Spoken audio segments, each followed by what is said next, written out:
Shalom, perkenalkan nama saya Tania. Pada kesempatan kali ini saya akan menjelaskan mengenai bioteknologi.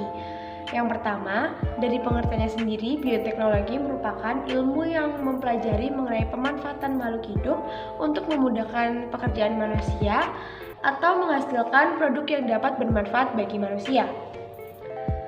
Bioteknologi sendiri memiliki dua jenis, yaitu bioteknologi konvensional dan bioteknologi modern.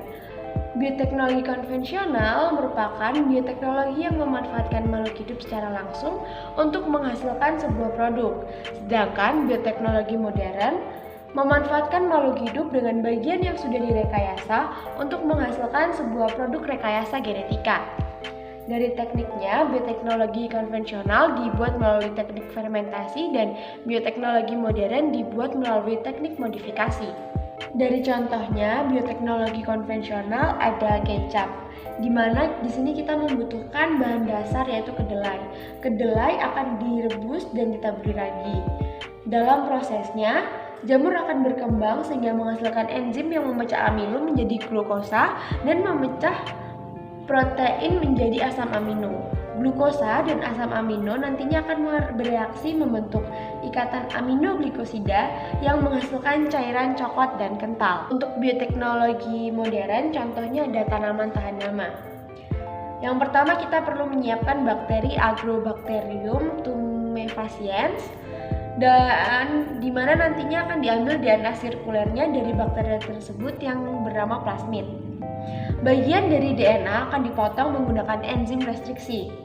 Plasmid dan DNA yang mengandung gen tahan hama yang berasal dari bakteri Bacillus thuringiensis akan disambung menggunakan enzim ligase dan namanya menjadi plasmid rekombinan.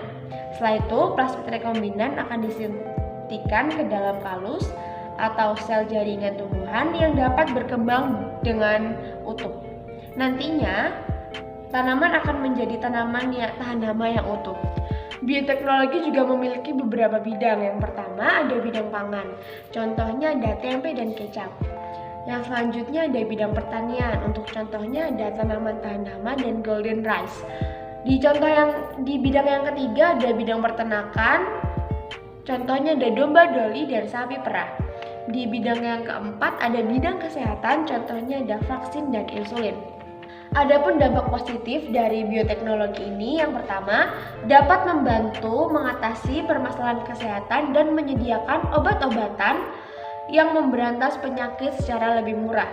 Yang kedua, dapat meningkatkan sifat resistensi tanaman terhadap hama serta penyakit dalam tumbuhan. Lalu untuk dampak negatifnya, yang pertama, keseimbangan alam akan terganggu karena adanya pelepasan organisme transgenik ke lingkungan. Yang kedua, adanya teknologi cloning pada tumbuhan maupun binatang yang akan mengurangi keanekaragaman organisme. Sekian dari yang dapat saya jelaskan mengenai bioteknologi. Terima kasih.